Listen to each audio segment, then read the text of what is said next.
美国众议院4日表决通过美国竞争法案，以推动高科技研究及制造，强化美国对中国的竞争力，缓解全球电脑晶片短缺带来的问题。美国联邦参议院已于去年率先通过美国创新及竞争法法案，内容包括注资半导体产业520亿美元，授权1900亿美元来强化美国技术与研发，以和中国竞争抗衡。法案也意在推动美国科学研究和技术创新，确保美国全球竞争力和领导地位。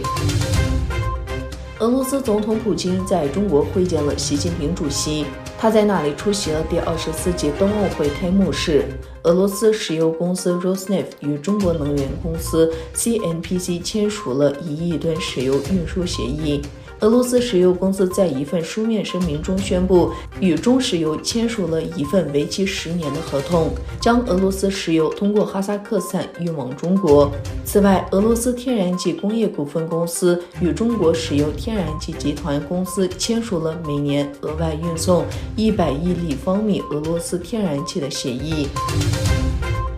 由于乌克兰危机，西方当局试图减少对俄罗斯的依赖。在阿塞拜疆举行的南部天然气走廊会议的框架内举行了会谈。据悉，代表团成员包括欧盟委员会负责能源事务的成员卡德里希姆森以及其他欧盟国家、英国和美国的官员。欧盟专员卡德里希姆森在南部天然气走廊会议框架内访问期间，会见了阿塞拜疆总统伊里哈木·阿里耶夫和能源部长佩尔维茨·沙赫巴佐夫。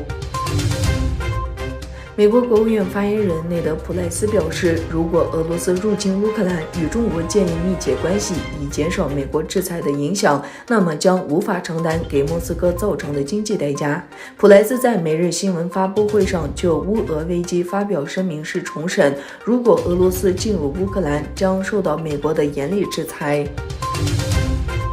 日本外相林芳正3日与韩国外交部长郑义溶举行电话会谈，针对朝鲜开发核武、弹道导弹的问题，两人都认为这是危险地区。上周，朝鲜这个拥有核武器的国家本月进行了第7次试射。2022年冬奥会在抵制呼声的阴影下在北京开幕，世界各地维吾尔人与异议人士举行抗议示威，中国侵犯人权和种族灭绝。2月4日是东突厥散伊宁大屠杀25周年，数百名维吾尔人聚集在中国驻伊斯坦布尔领事馆前，呼吁国际社会抵制北京冬奥会，并停止东突厥散的镇压。由华盛顿共产受害者纪念基金会牵头的世界维吾尔代表大会、维吾尔运动、美国维吾尔协会、维吾尔人权项目、香港人权观察、国际藏人运动等数十个组织举行示威抗议中国政府主办冬奥会。